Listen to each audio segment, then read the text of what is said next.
Ուկրաինայի հակակոռուպցիոն մարմինները վաղ առավոտյան խուզարկել են նախագահի աշխատակազմի ղեկավար Անդրեյ Երմակի Կիևում գտնվող բնակարանը։ Կոռուպցիայի դեմ պայքարի մասնագիտացված դատախազությունը հայտարարել է, որ քննչական գործողություններն իրականացվում են հետաքննության շրջանակում, խոստանալով մանրամասներ հայտնել ավելի ուշ։ Ըստ Financial Times-ի լրագրող Քրիստոֆեր Միլլերի, խուզարկությունն արվել է էներգետիկ ոլորտի կոռուպցիոն գործի շրջանակում։ Անդրեյ Երմակը եւս հաստատել է խուզարկության լուրը, նշելով, որ որևէ կերպ չի խոչընդոտել քննիչների աշխատանքին։ Նրանց տրվել է բնակարան մուտք գործելու լիարժեք հնարավորություն, եւ իմ փաստաբանները տեղում են, համակարգելով գործողությունները իրավապահ մարմինների հետ։ Ես ապահովում եմ լիարժեք համագործակցություն։ Նոյեմբերի սկզբին հակակոռուպցիոն մարմինները հայտարարեցին, որ բացահայտել են կոռուպցիոն սխեմա, որով գործող եւ նախկին պաշտոնյաներ պետական էներգոատոմ ընկերության միջոցով մոտ $100 միլիոն կաշառք են ստացել։ Սկանդալի պատճառով օրերանց հրաժարական տվեցին էներգետիկայի եւ արդարադատության նախարարները։ Ընդդիմությունը պահանջեց, որ հրաժարական տա նաեւ Երմակը, ում անունը եւս շոշափվում է, թեև նրա մասնակցությունը հաստատված չէ։ Կոռուպցիոն սխեմայի առանցքային դեմք է համարվում գործարար Տիմուր Մինդիչը, որը ըստ լրատվամիջոցների նախագահ Զելենսկիի ընկերն է։ Այսպես կոչված Մինդիչի գործով օրեր առաջ հարձակնվել էր ազգային անվտանգության եւ պաշտպանության խորհրդի քարտուղար Ռուստեմ Ումերովը։ Ուկրաինացիները կարծում են, որ կոռուպցիոն այս սկանդալը խոզարկությունը խայտառակություն են եւ կազդեն թե երկրի հեղինակության, թե բանակցությունների վրա։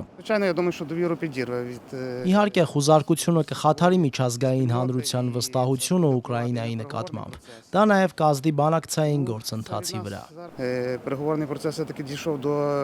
до справедливого миру в Україні. Як потрібно за кримінально-процесуальним кодексом. Նրանք պետք է անաղմուկ հետաքննություն անցկացնեն։ Որն է այս ամբողջ հրապարակայնության իմաստը։ Ինչպես է դա օգնում Ուկրաինային։ Ոչ մի կերպ։ Խոզարկությունները բացասաբար կազդեն։ Ինչ կմտածեն մարդիկ Ուկրաինայի մասին։ Ինչ կմտածեն գործընկերները Ուկրաինային օգնելու հարցում։ Про допомогу союзники наші, що вони можуть подумати про це все? Я взагалі думаю, що Կարծում եմ Երմակը շատ երկիմաստ կերպար է եւ որտեղից է նա հասել այստեղ, ոչ մի տեղից։ прийшов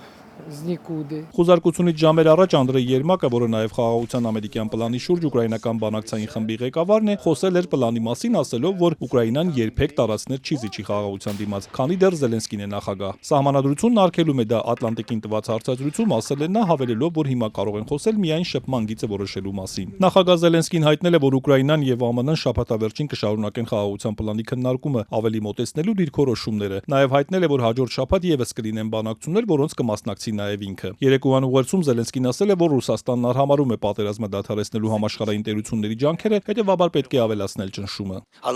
Чи буде мир? Խաղաղություն կլինի թե ոչ, կախված չէ ռուսական սպառնալիքներից կամ նրա հնչեցրած վերջնագրերից, դա կախված է այն պայմաններից, որոնք աշխարհը կապահովի, որպեսզի այս ագրեսիան չշարունակվի։ Продовжувати цю агресію. Գերմանիայի կանցլերն իր հերթին հայտարարել է, որ Ուկրաինան պետք է ուժեղ բանակ ունենա, իսկ խաղաղության պլանով Կիևին պետք է անվտանգության կայուն երաշխիքներ տրվեն։ Ըստ Ֆրիդրիխ Մերսի, Ուկրաինային տարածքային միակողմանի զիջումներ չպետք է պարտադրվեն։ Europäer und Amerikaner tragen gemeinsam in diesem Մենք խաղաղություն ենք ուզում Ուկրաինայի համար եւ անվտանգություն Եվրոպայի համար։ Մենք նաեւ համաձայն ենք, որ միակողմանի տարածքային զիջումներ չպետք է լինեն։ Ուկրաինային չպետք է ստիպել նման զիջումներ անել։